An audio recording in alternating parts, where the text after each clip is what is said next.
곡식 추수와 포도주 틀이라는 제목으로 하나님의 말씀을 함께 나누겠습니다. 오늘은 수확하는 내용이 나와 있습니다. 먼저는 흰 구름이 있고 구름 위에 앉아 계신 분이 계십니다. 그리고 인자라는 표현까지 나옴으로써 다니엘서 7장을 떠올리게 하는 본문이라고 할 수 있겠습니다. 예수님께서는 머리 위에 금 면류관을 쓰셨고 그 손에는 예리한 낫을 가지고 계십니다. 한 천사가 성전으로부터 나와서 예수님을 향하여 외칩니다. 당신의 낫을 휘둘러 거두소서. 땅의 곡식이 다 익어 거둘 때가 이르렀음이니이다. 여기서 중요한 표현은 다 익었다라는 것입니다. 때가 되었다라는 것이죠. 하나님께서 추수를 하시기까지 기다려주시는 시간이 있습니다. 아직 다 때가 차지 않았기 때문이었죠. 그러나 오늘 본문은 이제 다 되었습니다. 그 때가 되었습니다. 당신의 손에 있는 그 예리한 낫을 휘두르셔서 이제는 땅의 곡식을 거두시면 됩니다 라고 한 천사가 이렇게 선포합니다. 그래서 예수께서 이제 그 낫을 땅에 휘두르시자 땅의 모든 곡식이 거두어지는 장면으로 이제 첫 번째 환상이 보여지게 됩니다. 두 번째 환상은 이제 예수님과 인자와 같은 구름 위에 앉아 계신 분과 이제 대비가 되는 한 천사가 있습니다. 이 천사는 예리한 낫을 역시 가지고 있는 모습으로 보여집니다. 이 또한 이 천사는 성전에서부터 나오는데 이제 다른 천사가 제단으로부터 나와서 예리한 낫 가진 자를 향하여 큰 음성으로 불러서 말합니다. 너의 예리한 낫을 휘둘러서 땅의 포도송이를 거두라. 그 포도가 익었느니라. 이렇게 이야기를 합니다. 지금 이제 같은 추수이지만 종류가 다르고 또 맥락이 다릅니다. 다 예리한 낫을 가진 분들이 있지만 한 분은 분명히 예수님을 지시하는 듯한 표현이고요. 또 다른 표현은 그냥 다른 천사인데 공통점만 예리한 낫을 가진, 다시 말해 추수할 준비가 된 분들이다라는 것을 보여주고 있죠. 이 해석을 그냥 심판이라고만 볼 가능성도 있기는 합니다. 예리한 낫과 이제 거둔다라는 표현에서 우리는 심판을 떠올릴 수 있지만 저는 이 두 개가 묶여서 나온다라는 점에서 대비한다라는 점에서 그리고 한쪽은 예수 그리스도 한쪽은 다른 천사라는 점에서 그리고 묘사되고 또 쓰여지고 있는 단어의 그 맥락의 차이 때문에 첫 번째 곡식을 거두는 예수 그리스도의 추수는 이제 완성된 하나님의 사람들을 구원하시는 모습으로 보는 것이 조금 더 맥락에 맞겠다라는 생각을 하고 있습니다. 이제 성도들의 때가 됩니다. 그들의 이 땅에서의 삶, 복음을 증거하고 또 예수 그리스도의 증인으로서의 착한 행실을 살아가는 그들의 삶이 때가 되었을 때 예수께서 완전히 그들을 구원해 주시는 모습이 있을 것입니다. 그 이유도 그 곡식이 다 익었으니 거둘 때가 되었습니다 라는 고백이 선포되면서 예수께서 완전한 구원을 저희들에게 허락하실 것입니다. 이 땅에 언제까지 붙어 있을지 모를 만큼 우리는 뿌리를 내리고 있죠. 그러나 때가 되면 이 땅에 묶여 있었던 것들을 완전히 끊어주시고 우리를 하늘로 데리고 가실 예수 그리스도의 최종적인 구원 사역이 반드시 일어나게 될 것입니다. 그러나 또 한 측면으로 봤을 때에는 여전히 우리가 이 땅에 뿌리를 내리고 있는 이유가 우리의 사명이 있고 완전히 곡식이 익을 때까지 기다려야 되는 그 시간 가운데 있다는 것을 또 한번 생각해 볼 수 있겠습니다. 그러나 이제 대비되는 모습이 있습니다. 다른 천사 또한 예리한 낫을 가지고 포도송이를 거두게 될 것입니다. 그러나 이사야서를 포함해서 이 포도송이 추수는 하나님의 심판을 의미합니다. 왜냐하면 저희가 포도라는 거에 대해서 한번 생각해야 되는데요.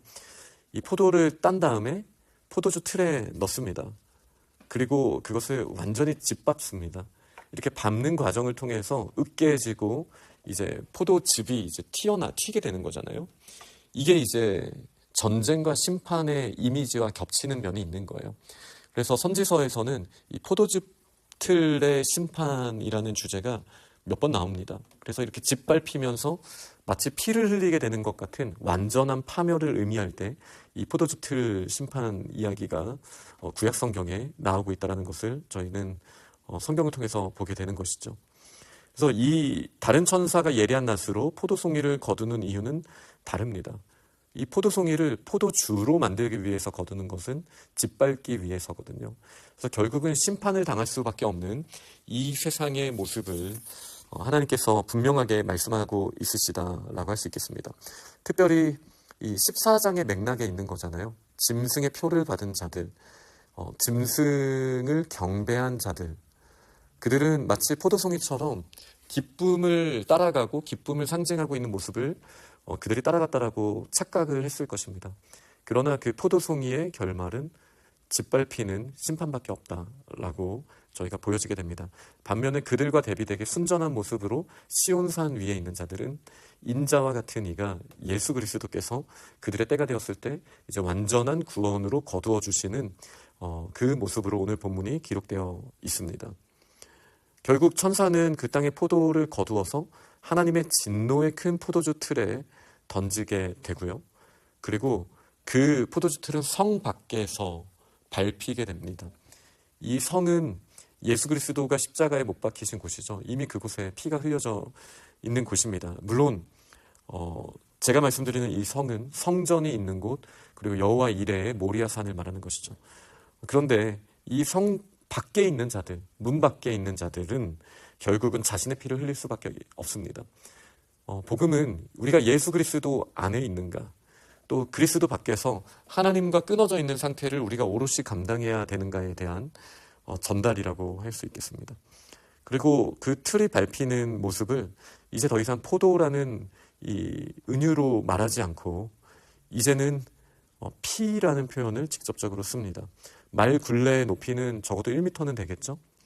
그 높이까지 이제 닿으면서 사방으로는 1600 스타디온에 퍼졌다. 이 스타디온이라는 표현이 스테이디움입니다. 경기장을 의미하는 거예요. 그러니까 굉장히 큰 경기장이 1600개 정도 되는 그 사이즈까지 이 피가 튀게 된다라는 표현인데요. 1600이라는 숫자는 4 곱하기 4, 10 곱하기 10입니다. 4는 보통 이제 세상 전체를 말하는 거죠. 일반적으로는 동서남북 때문이기는 한데 이 4라는 숫자가 가지고 있는 온 세상을 말하는 것이 이제 제곱이 되고요. 그 다음에 10 곱하기 10은 아마도 다 셀 수 있는 숫자로 저희가 이해하는 것이 손가락 10개를 보면서 떠올릴 수 있지 않겠습니까? 그러니까 셀 수 있는 이 세상의 모든 곳까지 그 심판은 이어질 수밖에 없다.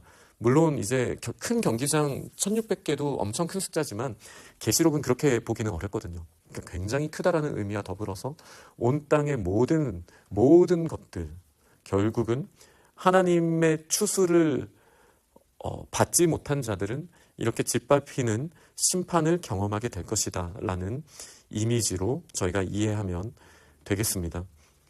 말씀을 맺도록 하겠습니다. 이 곡식 추수하면 이제 알곡과 가라지 비유도 우리가 떠올리게 되는 것이죠. 하나님의 말씀 안에서 알곡으로 하나님께 붙들림 받은 자들, 또한 시편 1편 이미지로는 뿌리를 깊이 내리고 있는 시냇가에 심기운 나무와 같은 자들은 열매를 맺고 하나님의 보호하심을 받게 되죠. 그러나 가라지처럼 바람이 나는 겨와 같이 이제 가볍게 움직이고 뿌리 내리지 못하는 자들은 결국은 흔들릴 수밖에 없는 그 모습처럼 마지막은 완전한 파멸의 심판밖에 없다라는 것은 예언서와 시편을 포함해서 성경에 반복되는 주제입니다. 그러니 지금 아직은 이 추수의 때가 완전하게 되진 않았지만 곡식이 거의 다 익어가는 이 시기, 하나님의 사람들은 착한 행실로 곡식이 무르익어가고 있고 세상 또한 진노의 포도주가 완성될 정도로 이제는 포도가 익어가고 있는 이 시기에 저희는 어떤 사명을 감당해야겠습니까? 예수 그리스도의 복음 안에서 한 사람이라도 더 하나님께서 어떤 분이신지 깨닫고 주님의 품에 나아갈 수 있도록 우리가 복음을 증거하는 교회의 사명을 감당해야겠습니다. 그렇게 믿음으로 하나님의 마지막 때를 준비하며 그 일꾼으로 쓰임받기를 결단하는 저희 공동체가 될 수 있기를 간절히 축원합니다. 아멘.